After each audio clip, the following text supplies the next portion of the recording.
Hey everybody, welcome back to the Calibrate Tools and DIY channel. How's everybody doing today? I hope everybody's doing well. I'm going to talk about, well, if you read the title, you kind of know what it's going to be about, right? Going to be concerning um, mostly why the youth are not learning trades today. I'm not saying all of them, but I'm saying most of them. Most of them I come across, they're pretty, I don't want to say lost, but they don't have a sense of direction in their lives. I know most of them can't afford huge debt, huge college debt, and so they just go from job to job, not really cementing down a real skill that they can take with them anywhere they want to, and as they go along, uh, become better at it and get paid a decent wage, a living wage, and even more than that, right? So I want you to ask yourself, why is that the case? Most of the kids I run into today, they don't, you talk about a trade and they're lost. Like, what trade? What is a trade? Right? Well, they got plumbers, they got electricians, they got HVAC techs, appliance repair people. I mean, these guys, I mean, a lot of them didn't go to school. They went to a trade school, maybe. Some of them learned on the job. Some of them had uh, family members who were in the trade, so they learned coming up. Hey, Cha Cha Girl, good to see you. Didn't see you last week. Glad you showed up today. Always great to see you. Good evening to you as well. Okay. So, yeah, Cha Cha Girl, and anybody else watching, we're talking about what happened to the kids today. Why are they so lost? Why do they not have skills that can take them into a higher paying career, right? Other than getting saddled with, you know, debt from school or getting a degree that they can't necessarily use. I mean, I saw a clip on a video. I think it was a TikTok video, and it was this lady. She said she was warning people not to get a PhD because um, she got this PhD. She went through 10 years of school or something, got a two master's degrees and a PhD, and she couldn't find a job. So she was on TikTok talking about telling people, "Hey, do not do this. Do not look for not listen." I don't think there's anything wrong with like furthering your education. Sometimes a PhD can work for you, and like if you're trying to get tenure at a college or something like that, you're trying to become a professor. Perry Girl Life Notes, how you doing? Good to see you there. All right. So yeah, she was complaining about she got this PhD. She went through 10 years of school and she couldn't find a job. And everybody, like she knows a lot, some of her friends um, already had jobs, right? They didn't even have PhDs, but they already had jobs. They were well into their career. They had work experience, and but she didn't. She didn't have a job. So that's just I'm not knocking. I'm not knocking college education. I'm not knocking that. Well, all I'm trying to say, that's a stark example of what can happen um, if you're not prepared, right? Because just because you go through all this education, formal education, does not guarantee you um, a job. All right. With the trade, on the other hand, you can make your own job. You don't necessarily have to go looking for a job. You can earn that skill and go out there and you can, hey, for instance, welding, right? You learn how to weld. It doesn't take long to weld. You can you can buy a welding machine, uh, jump, pop it on the back of your pickup truck, and you're in business, right? All you got to do is put ads out, and you can go build fences. You can, I mean, it's all kinds of things you can do when you learn a trade. Learning a trade doesn't take as long as trying to get a master's degree, a PhD, right? Um, I'd say I'd say max most trade schools will cost you maybe around 30 grand compared to say 100, 200 grand to become who knows what, right? So all I'm saying, guys, is if you got kids, you want to steer them in the direction of learning a hard skill, right? Doesn't mean that they can't further their education in terms of, going to school and all that good stuff. But if they learn a hard skill, if you teach them a hard skill as well, they will not have to stress out, right? But hey, it's a dirty job, right? It's looked down on society. They look down on the trades and all that stuff. And that's a shame because it hasn't served certain communities that cannot necessarily, afford a $100,000 degree or something like that, right? Um, when they took the trades out of the schools, and particularly say the African American community, that had a devastating impact, right? That had a devastating impact on the community.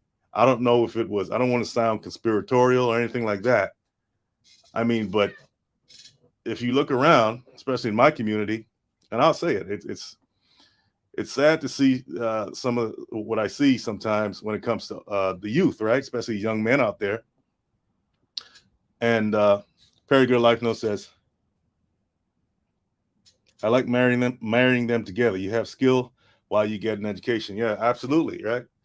Um, don't like I said, in today's market, you're not guaranteed. You're not guaranteed to get that to land that job right out of college that you went to college for, right? You most likely you'll end up working in another field trying to get that land that dream job, and sometimes that doesn't happen. So my philosophy is you gotta be more creative. You gotta be more resourceful when it comes to your skill set. You always want to diversify your skill set, and learning a trade is one of the greatest ways to do that. Perry Girl Life Note says, so you want to be an attorney, you get a certificate as a paralegal while you get an education. That's a perfect example. Yes, exactly. You want to get trained in the field while you're getting that, while you're working for that certification or degree. You want to try to find a job in that field, right? Maybe on a lower tier, work your way up. And you'll find that it's not just about a piece of paper, right? It's about the connections, the relationships you make along the way while you're seeking that treasured position, whatever it is. Okay. But like I said, everybody is not on that path, to become an attorney, a doctor, or anything like that. Some people are just wired or designed, or they're more attracted to using their hands. They're natural engineers. They just don't have a degree as an engineer, right? I mean, they're all over the place. I mean, how many of you guys knew the guy back in the neighborhood who could tear down an engine and put it back together, no problem?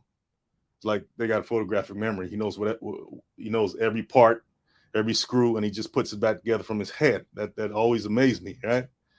People that can use their hands, and people electricians, anything like that. That was always it always amazed me how skillful these people were, but they just didn't have a degree. But I'm telling you, man, these skill. I think in one of my last lives, I talked about the income level of some of these trades, and you can really you can make over six figures, all right, if you work your way up in trades. And that's what I want to push, especially on this channel. Yeah, I do a lot of tutorials. Now I'm starting to do the lives, but to talk about different things, around tools and DIY and stuff like that. But I really want to stress to you kids out there, anybody watching, and you don't necessarily have to be a kid. You can be a grown up as well, right? And learn. It's never too late to learn. Never too late to learn. I work at a school myself, a trade school, so to speak. It's a nonprofit, but it's also a trade school. We teach welding, and but we also have, we touch on machining, we touch on fabrication, metal fabrication, and different things like that. And we have different tradesmen coming in and out of the school. Electricians, plumbers, all kinds of people come through there, and we have all ages come through. All right, we have all ages come through. You just have to want to seek employment. You also want to have the desire to up your skill set. Okay, and that's what it's all about, right, guys? So come on in the chat. Anybody watching? I think we got one person watching. Is Cha Cha Girl, Perry Girl, Life Notes? Yeah, hit that like button, guys. Hit the like button. So yeah, Calibrate Tools and DIY is all about promoting trade skills in the community. Okay, that's what we're about. And like I said, that's the mission of this channel, and that's the mission of me personally, right? I mean, I go out there every day and I talk to guys. I tell them, hey, listen, get certified in something. Get certified in something, even if you never use it. Trust me, one day you'll be glad you did. You'll be glad you did. Okay. Hey, Benjamin, how you doing? Good to see you, buddy. What do you think about kids learning a trade? You think every kid should learn a trade, Benjamin? Let me know. Let me know in the chat. I certainly think so. I certainly think so. I think some of the best decisions I've made for myself is to take up a skill. Right. I mean, it feeds you. One of the benefits is you're not necessarily trapped to a particular location. If you get certified in something, you can travel anywhere in the continental United States, in the 50 states, and find work. Okay, that's the great thing about learning a trade, acquiring a skill, a skill trade, and versus just going to get a job at Macy's or J.C. Penney or McDonald's or something like that. Okay, um, we have.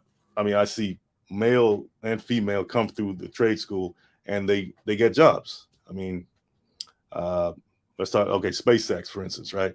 We teach welding at our school, and a lot of the students they end up getting. Well, I wouldn't say a lot, but a few of the students got jobs at SpaceX, and I've seen in different companies, and I've seen the change in them. Right, I talked to a lot of them.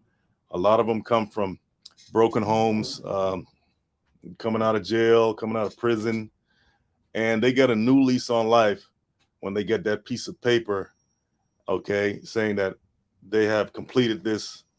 They have completed this trade school. Benjamin Perez. Hey, Benjamin. I'm currently in a construction class going for certifications. At this point in time, I want to go into the carpenters union. I know I said electrical, but I want to get my foot in the door. Hey, Benjamin, that's great. That's absolutely great, Benjamin, because with skills in construction, man, you can go out there and start a business right out of it, right out of school.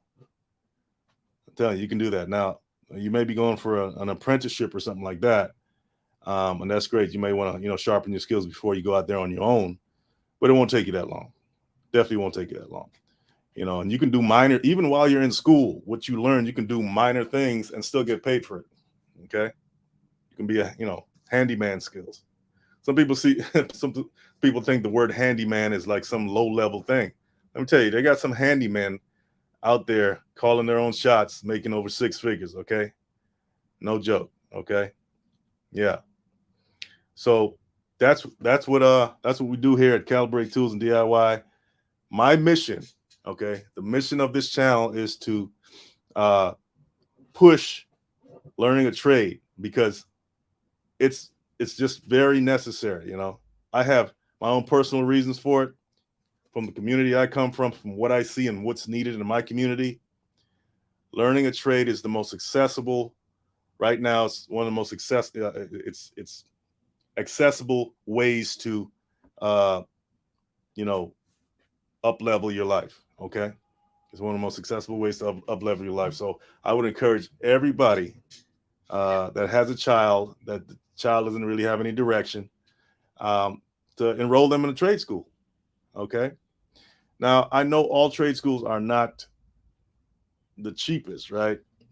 But if that child does not have a sense of direction and nothing like that, trust me, it's worth it, and they'll thank you for it. They definitely will thank you for it. Benjamin, yeah, I do believe young people should get into the trades or do more of it. Yes, absolutely. I mean, for me personally, it's very rewarding to be able to see a vision, and you can manipulate matter with the tools you have to make that make that vision come to life. Okay, that's one of the great things and one of the most rewarding things for me, being involved in the trades myself. Yeah. So one thing I've noticed as well is that when you learn a trade, you don't necessarily have it's like the stress is gone. Okay. Not that you'll get a job right away. You may have to start on a lower level. Now, I don't want to give people the false impression that just because you get a certificate in something that you're going to go out there and start making $50 an hour. You may have to start on a lower tier, But most of the time, it's going to be around, it's going to be over 20, maybe 18 to 20 bucks an hour, if you look right. Very good life notes. Old days, you tagged along with your parents or relative. Your first job was with them. Yeah, yeah, absolutely. Yeah, I don't know that happens so much today, but yeah, back then I remember my father, he was an accountant, and I remember he would take us into the office. I never did any work, but I think my older brother and sister, they worked with him and helped him out uh, in the accounting that he did. But yeah, I remember that. But I one thing I did do, and uh, he had seven kids. Okay, one thing I did do with him is that he was also very handy. Okay, he'd build things, and out of all the seven kids, I would be hanging out with him in the back in the back house or whatever, building something. Okay, so maybe that has something to do with what I'm doing now. What do you guys think? So yeah, I was always attracted to that, and sometimes I think back and I say to myself, well, maybe that's why you're doing what you're doing right now. I've been a trucker for almost 20 years. Long haul trucker, not long haul, but I did a long haul for a while. And let me tell you guys a story. I remember when I was a kid. Um, See, they used to teach us how to drive when we were like five, put us behind the wheel when we were like 5 years old. And hey, Michael Bauer, how you doing? I teach manufacturing at two high school, and they can get 4 to 9 certifications. What high school is that, Michael Bauer? Where's that? That's amazing, man. You teach manufacturing. I don't even know if they had that class when I was uh, when I was coming up. You know what I mean? That's great. I mean, sometimes I look at the opportunities these kids have today. But I don't want to digress. Back to the story, okay? I'll jump back into that. Um, and they used to put us behind the wheel when we were really young, okay? And I remember one time my mother said she looked out the window and she saw the car in the driveway moving back, but there was nobody in it. She couldn't see a head or anything, but something told her. She looked out the window. Some voice, you know how mothers are, and she looked out the window. She saw the car rolling back. And I'll tell you, I'm not kidding, guys. I was me in that car. I was so small and short. Tyler, Texas, huh? All right. Wow, manufacturing. What are some of the specifics of the curriculum, Michael? I'm just curious about that manufacturing. What do you teach there? I know today it's all about 3D printers, injection molding, that kind of thing, supply chain stuff. What if you can give us some specifics of your curriculum or the class you teach? I'd be very interested in that. So yeah, so she saw the car moving back, and that was me in that car. I somehow I got in the car. I was really young, maybe 5, 6 years old or something like that, and I had put it in reverse, and it was rolling back. That was crazy. And I guess somebody came out of the house and stopped the car. But yeah, and guess what? I've been trucking for almost 20 years, so maybe that has something to do with why I've been trucking as well. So I don't know. You look back and you kind of try to connect the dots and realize, okay, why you look at the position you're in, what are you doing now, and you kind of connect the dots, and it's kind of funny when you come up with some stuff. Yeah. Wow. CNC mill operation. That's what I'm talking about, Michael. Yeah, that's one of the things that I want to sharpen up too, because in the shop that I'm in, we have end mills. We don't have a CNC mill. We have an end mill though. We have a lathe that we're tearing down right now. We tore the lathe down. It's an old lathe, so we're gonna revamp that lathe and all that good stuff. I start with NIMS maintenance technician certification. Wow. Okay. Now I got to do some research, Michael. You got the wheel spinning up in here. Anytime you're talking about machining or anything like that, or trades, or you got the wheel spinning right here. I might have to do some research on that. I might have to fly down to Tyler and check it out. And that's in high school, guys. That's he's teaching that in high school. I didn't have that. I didn't have that in high school. I just remember maybe having wood shop in junior high, you know, and that's all I remember. Okay. This is what I call a blessing for these kids to be exposed to that stuff. I mean, a a machinist at the top of their Michael, what do you think a machinist at the top of his game is making? A machinist at the top of his game and his top of his field is making. And we're talking about a machinist, not necessarily one that owns a business, because that's different. We know they could be making millions, but a machinist, let's just say 10 years, 5 to 10 years after they worked in the field, what do you think a machinist is making? That's at the top of their game.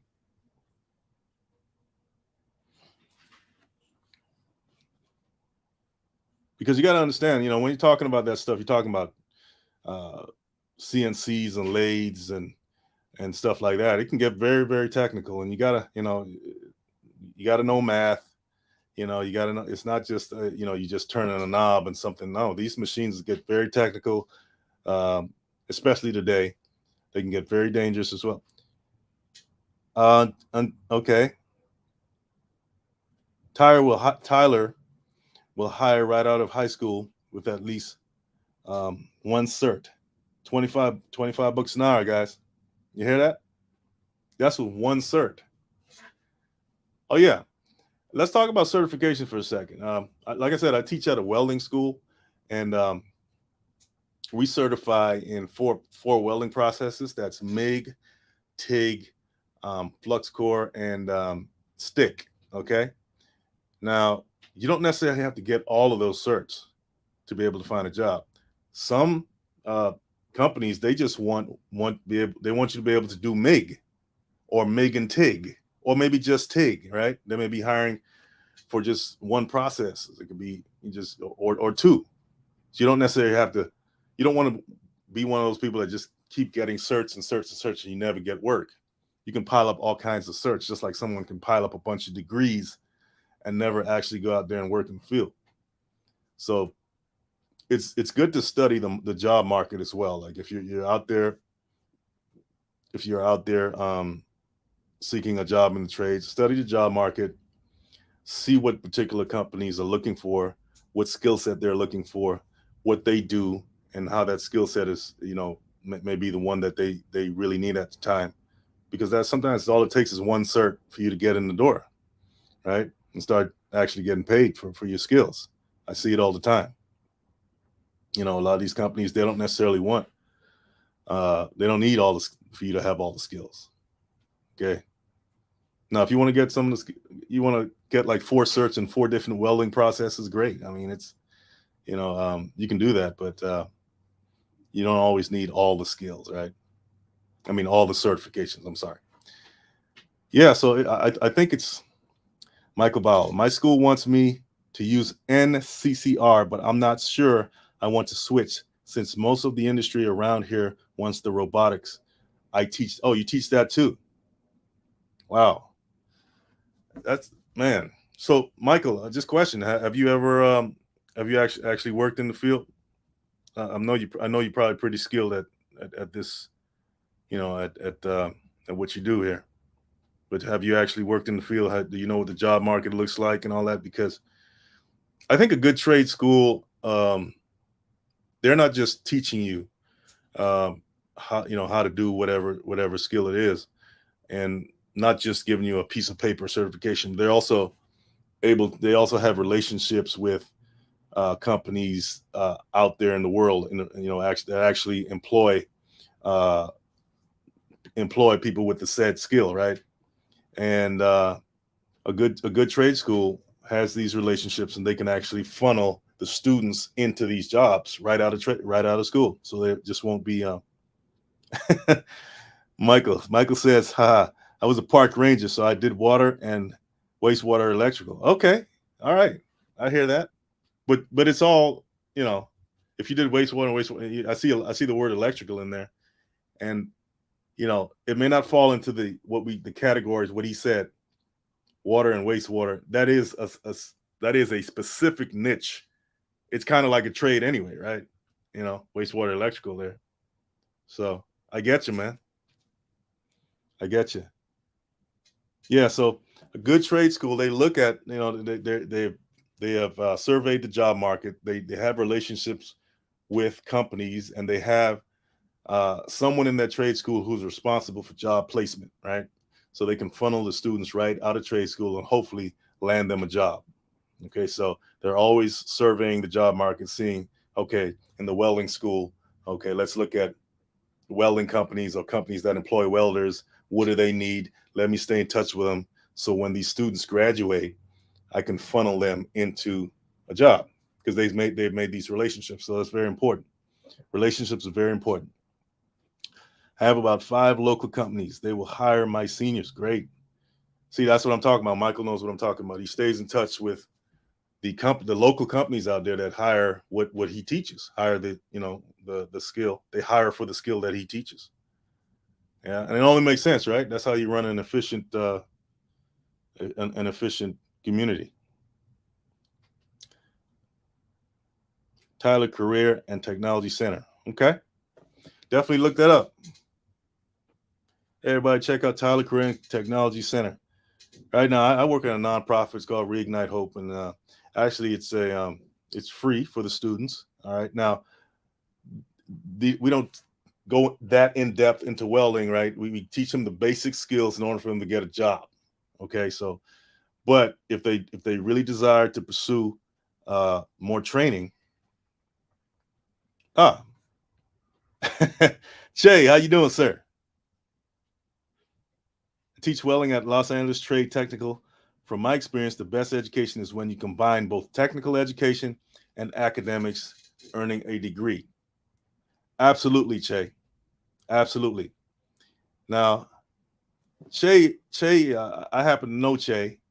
He's actually a welding inspector, very, very intelligent, very smart guy, and he's done well for himself. He is the example. Like if I tell a guy out there on the street, man, if you learn this trade and you stick with it and you dedicate yourself to it, you can you can really move up in the world. You can have things you probably thought you wouldn't have before, but you got to stick with it. Okay, Che is the example of that. He is he's the perfect example of that. Okay, yes, Che is definitely doing well. Yeah, very good life notes. Communities have gotten away from providing vocational experiences. Yeah, exactly. And sometimes we all know that we can't always trust the government to provide what we need, right? They have.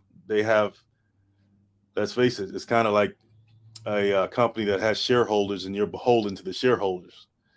And you can kind of look at the government like that. And I don't want to go off on another tangent, uh, about politics and the government and all that. I think you guys know what I'm talking about. In other words, we can't rely on the government to provide the resources that we need to help our communities grow and all that stuff. So we got to do it ourselves. I mean sometimes sometimes it takes starting in the smallest way, right? Like you can go rent the YMCA, or rent a hall somewhere, get a couple of welding machines, and that'll be your first school right there. You can start with one welder, have 5 kids come in and teach them how to weld. You don't always have to start big, and you don't always need a lot of money. That money will come if you connect with the right people and all that good stuff. So I agree with you, Perry Good Life Notes. Our communities, we've gotten away from, we're so used to waiting for these handouts. There are several trade schools in the LA area, but they are having a hard time getting students. Yeah, and that's kind of why I went on this live today. I mean, it's like, okay, what are we doing here to push these students towards these areas, right? What are they doing? We know all of them not in school, and if they're in school, a lot of them are wasting their time, wasting their money. And like I said, I've seen, just being where I am at the nonprofit trade school I'm at. Um, I've seen students' lives change. Che knows what I'm talking about. He's seen it too because he's very involved. Matter of fact, he's been involved with the school I'm at longer than I have. Okay. And he's done very well for himself um, in the welding world. Okay. So, yeah, community colleges are almost free. Yeah. Yeah. Sometimes these kids, they just need direction. They don't even know these things exist unless somebody's pushing it on them or telling them about it. And Michael Bowell, I had my freshman use the Miller augmented vitral welder. Wow, augmented vitral welder. Some got so good at it they programmed the universal robot to use the augmented welder to weld 100% each time. Che, you know anything about that? That's the thing, guys. Even these trades are advancing technologically, right? You look at the old welders from back in the day, and it says virtually. Okay, gotcha. Yeah, they got robotic welders, man, that just perfect welds. Che, what do you think? Do you think human beings are going to be replaced by robotic welders at some point? If you're there, Che and Michael, what do you think about it? What do you think? And it all comes down to automation too. Right? I mean that is, like I said, I'm still in the trucking field, and every now and then I go into the ports, because I haul containers in and out of the ports. And let me tell you something, guys. Those big containers, people are not moving them around. I mean, yeah, people are moving them around with the big top loaders and stuff like that and cranes, but they actually have cranes, unmanned cranes. Yeah, yeah, absolutely, Shay. Automation is the way to go. So they have these unmanned cranes picking up the containers off of the trucks and rolling them all around the ports, you know. And guess what? A lot of those longshoremen are being replaced. So yeah, you can get educated, you can go get a college degree, but get a college degree in something that's needed out there, man. Go get a mechanical engineering degree or something like that. Learn about 3D printing, learn about automation, get a degree in automation if they even have that. Because this is where the world's going. Whether you know it or not, it's going that way. And like I said, and like Michael said, like Chase said, um, they got these robotic welders out there. At least learn how to fix the things, right? That's until they create something that can fix itself. They probably have that already. Michael, I'm also pushing the maintenance of the machinery and how to program. That's exactly what I'm talking about. You're on the right path, Michael. You should know. You shouldn't just know how to manipulate the machines. You should at least know how to program them, because most of these machines are you know, they have a brain, they have a control board, and you got to know how to program them, how to fix them, all that stuff. But where does that leave vocations? That's a good question, Parago Life Notes. The vocations themselves are going to have to step up in terms of training, like Michael just said. Um, he's pushing the maintenance of the machinery and how to program, right? Yeah, it does take humans to fix. So the human factor is not going to be totally erased as we go along, because you do need people to program and stuff. But as far as the actual manual side of the trades, you may see the shortage of jobs in that, as the automation will start to replace the manual side. And that's just how it is all the time anyway, right? That's just technology moving along, chugging along. So if you don't keep pace with it, you can get left behind. So you always have to keep learning, no matter how old you get or whatever. You always have to keep learning so you can stay in the game. And this kind of ties into something else that's not necessarily trade related, but just kind of universally related. That we want to teach our kids as well. As you step up your game, as you learn more, as you become more adept, the more as you become more certified, you want to learn about, what do you do with the money you make? That can make a difference too. Let's just say you get to the point where you don't necessarily want to work anymore. You want to do any manual labor anymore. And you've worked your way up to be, say, at Shay's level or, Michael's level. Benjamin, there has to be more conversation about the trades, more people in different trades interviewed. Absolutely. I try to get people interviewed on the channel. I don't always get them. I haven't done an interview in a while, but I'm always looking. Trust me, I'm always looking. So thanks for that, Benjamin. Yeah, I appreciate that. So yeah, so as as you grow, as you step up your game, as your career proceeds, what do you do with the income? Because you at some point you may not want to be working that crane or that or that welding torch or something like that, right? You may want to just what they call quote unquote retire. So we need to teach our kids not just how to learn a trade or work, but you got to teach them how to handle their money, how to how to invest, right? Invest for the future. So when at the time that they do start to step away from the actual hands-on work. Che said the best path to job security in the trade is to learn good troubleshooting skills and communication skills. Che, let me tell you something, buddy.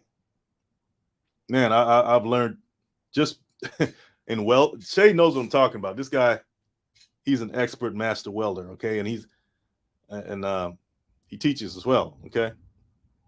Um, it most of the time, in my experience welding, you're fixing something. You're not even welding half the time. Something breaks, a wire gets jammed in the machine, or it gets stuck on the contact tip. Or I'm getting kind of technical here, but you can run out of wire, or the machine stopped working for some reason, and you're always trying to figure things out. And sometimes it's the simplest thing. You didn't turn the gas on, or the ground. You thought you had the ground. You thought it was grounded, and the ground clamp is not even on, or something like that. But troubleshooting is, like Chase said, it forces you to think. It forces you to figure out what the problem is, and that's when you grow as a welder or trades in any trade. I guess they can be applied to anything. It can be applied to the world of accounting, troubleshooting, going back, retracing your steps, figuring out, okay, why didn't that account balance? That's another field, but Perry Girl Life knows, she knows all about that. She's an expert accountant there. Yeah. So yes, Che, absolutely. Troubleshooting skills and communication skills are of the utmost importance. Michael Val says, my senior class, I have mock interviews with them, and I also have a week or so on money sense. Man, Che, that is, I mean, Michael, I'm sorry. That's absolutely beautiful, because this is what you call incorporating, all the different worlds together, right? You don't want to just get them a job. You want them to not be able to handle the money that they make, right? You want to develop relational skills. So the mock interview helps with that, right? And we have something similar at the school that I work at. We have a financial course that we teach the kids, about finances, and all that. And as far as interviews, they do have interviews with the job placement person. So that's kind of like the same thing there. It's all about preparing these kids to go out into the world, not just with the skill, but with the knowledge, or at least some knowledge of what to do with the money they make from that skill, right? Because you could, I mean, they got people that make a lot of money. Let's just say, for instance, at the ports, longshoremen. I mean, these longshoremen make $200,000 to $300,000 a year as a longshoreman. But you're making all that money, and what are you doing with it? You're going to the casino, you're blowing it at the casino, or you're, I don't know, just waste. You're not investing it. Like, what is the point to get the job and blow the money away with your poor saving? Absolutely. Exactly, right? I mean, if you can't handle the money that you're making, you're really doing it for nothing. You're just kind of staying afloat. You're not advancing at all in life. You can't pass nothing on because you never accumulated any assets, right? If you have kids, what are you going to pass on to them? Debt. You're going to pass on more debt to them. So, you know, it's not just about learning a trade. It's about learning any skill that's going to pay you, even if it's a regular job. It's about being able to handle your money correctly so that it can take care of you in the future. Perry Good Life Notes. In Florida schools, your senior year, you had to take civics. I remember civics class, Perry Good Life Notes, uh, which taught you how to balance checkbook, do taxes, and family budget. Okay, absolutely. I don't ever remember doing that in my civics class. Um, was that home ec? Home ec was more like cooking and all that stuff, right? Cooking, sewing, typing, things like that, right? But I hear you, Perry Good Life Notes. But I don't remember. Then again, I didn't even like my school, so maybe that's why I didn't. I don't retain a lot of things, and I didn't even like my school, to be honest with you guys. The school I went to, I couldn't wait to get out of there. Yeah, but that's very important. I don't know if these things are taught now today. Um, I know some skills are being taught, but it's not taught where it needs to be taught. Like I said, in the what they call the underserved areas, the lower income areas. Hey, Michael, thank you, man. I appreciate you coming in, and you have a blessed evening as well. Appreciate your input and the tips you gave. Like what you're doing down there, buddy. Keep it up. Have a good one, man. Sleep good. Yeah. So, yeah, I don't know if they even do that today, like have civics class and all that stuff. But I'm gonna be honest with you guys. I want to go where this stuff is not being taught. I want to help to serve what the underserved, right? Because I know a young guy. He's not necessarily from an underserved community. Let's put it like that.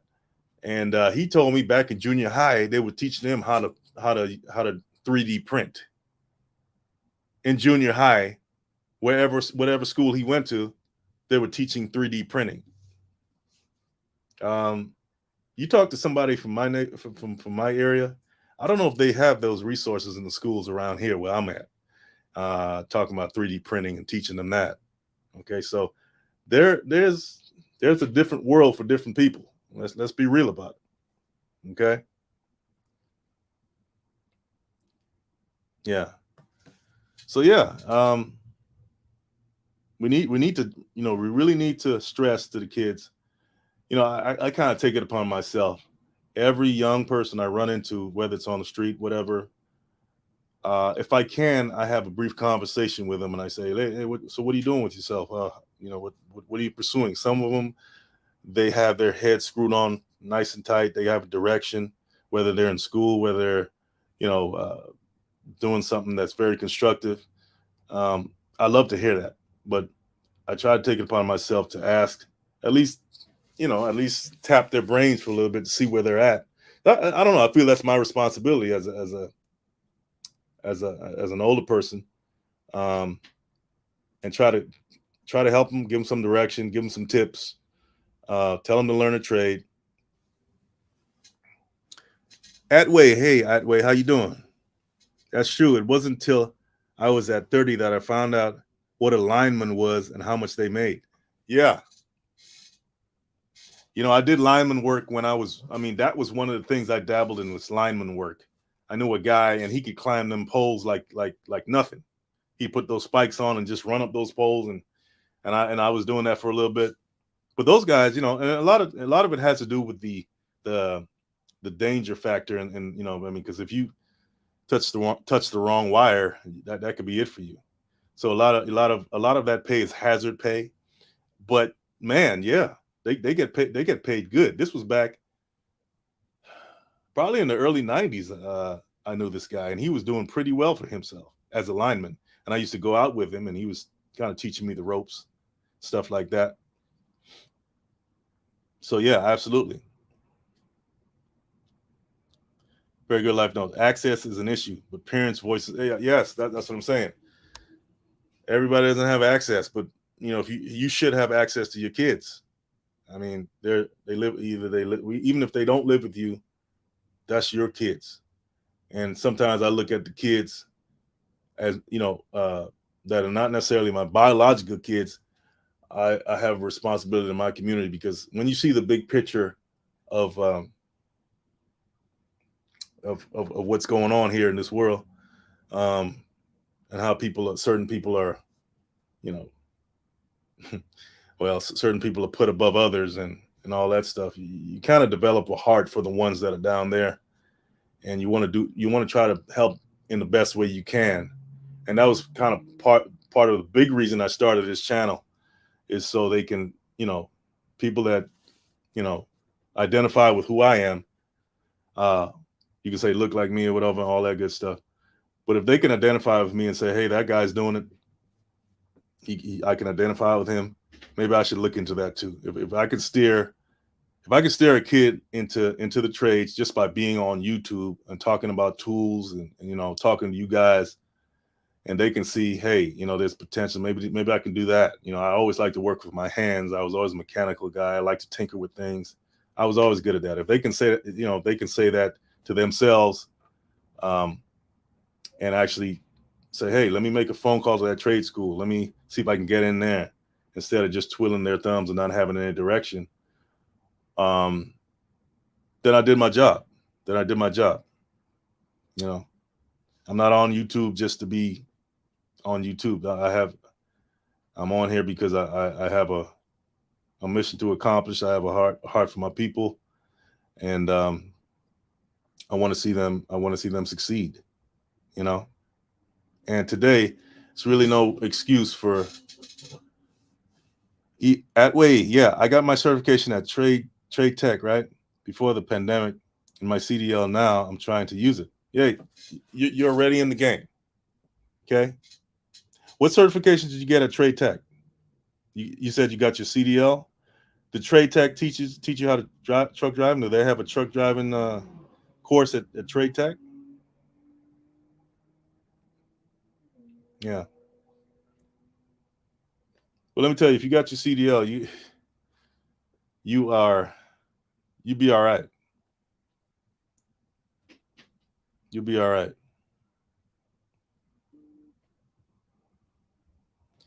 Yeah. So guys, like I said, um, if you got a kid in your life, they don't necessarily have to be your kid. They could be any kid, right? Tell them about the trades, right?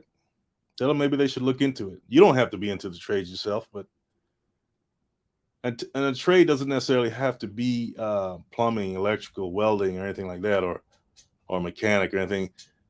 They have different kinds of trades. It's just you're just not going necessarily to a 4-year degree. Most trades are just maybe 2 years, maybe. You know, like I said, yes, Benjamin. Thank you, thank you, thank you. Yeah, most trades are around 2 years, 2 years or so, maybe less. Where I'm at now, we run people through the welding course in a month. We run through them and they come out with basic, decent skills. And I think because of that fast paced curriculum that we have, they learn pretty fast in a month. You can learn quicker than you think you can. You don't have to take 10 years to learn something. You can learn something overnight. I could teach you how to TIG weld in 20 minutes. And if you concentrate, you can get it right off the bat. You know?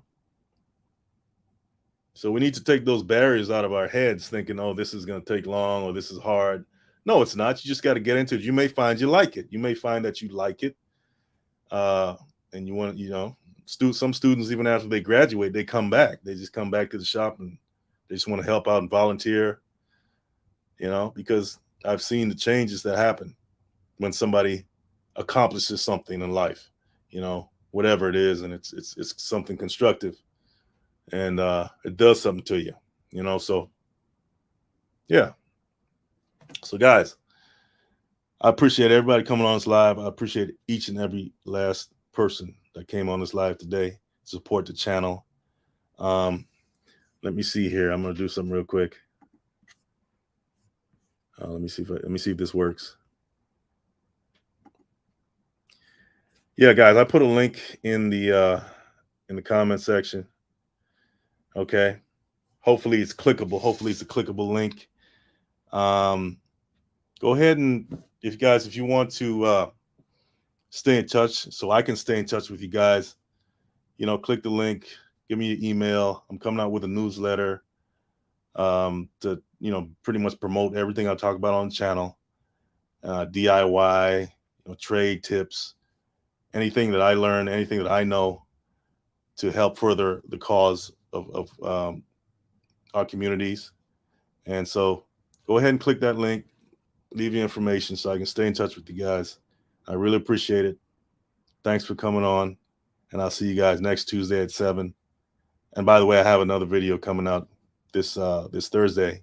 Okay, so look out for that, and I'll see you guys next time. Take care.